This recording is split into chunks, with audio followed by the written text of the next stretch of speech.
მოგესალმებით, მეგობრებო, როგორც უკვე იცით, ევროპარლამენტმა სტრასბურგში პლენარულ სესიაზე უკვე მიიღო კანონი ვიზა ლიბერალიზაციის შეჩერების გამარტივებული მექანიზმის შესახებ და ამ ტექსტზე მუშაობისას ცხადია გათვალისწინებული იყო საქართველოში მიმდინარე მოვლენები და საქართველოში განვითარებული პოლიტიკური დინამიკა. მინდა გითხრათ, რომ ამ კანონით რა თქმა უნდა, ძალიან იზარალებს საქართველოს და საქართველოს მოსახლეობა, იმიტომ რომ კანონის გათვალისწინებით ევროკავშირმა შესაძლოა შეაჩეროს ვიზა ლიბერალიზაცია ქვეყნებისთვის, სადაც ადამიანის უფლებები მასობრივად ირღვევა, სადაც ქვეყნის საგარეო ურთიერთობები არ მოდის თანხვედრაში ევროკავშირის ღირებულებებთან და ევროკავშირის საგარეო პოლიტიკასთან. ქვეყანაში, სადაც მიგრაცია გამოყენებულია როგორც ჰიბრიდული ომის ერთ-ერთი მექანიზმი. ასევე ქვეყანაში, სადაც არსებობს ინვესტორული ტიპის მოქალაქეობა, რაც ნიშნავს ძალიან მარტივად იმას, რომ მოქალაქეობა იყიდება.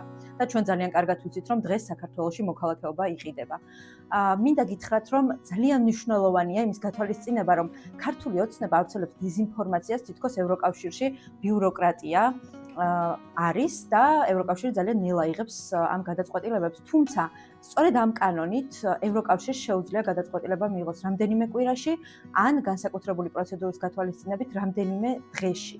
და ასევე ძალიან კარგად მინდა ქართული ოცნების წარმომადგენლებს და მომხრეებს ვუთხრა, რომ კანონი შეეხებათ არა მარტო იმ ადამიანებს, რომლებსაც ეკრანებთან მოყურებთ, მაგალითად, ყობახიძეს, პაპუაშვილს, კალაძეს, ივანიშვილს, არა მეგობრებო, ეს კანონი შეეხება ადამიანებს, რომლებიც აძლიერებენ ქართული ოცნების რეჟიმს საქართველოში და რომლებიც არიან ჩვენი ქვეყნის ევროპული მომავლის მოწინააღმდეგეები. გულისხმობ სამინისტროებში მომუშავე ადამიანებს, გულისხმობ კორუმპირებულ მოსამართლეებს, სრულ მოწმეებს, ეგრეთ წოდებულ სამართალდამცავებს და ადამიანებს, რომლებიც ეკრანებიდან საერთოდ არ ჩანან, თუმცა თავისი მოქმედებებით აძლიერებენ ქართულ ოცნებას.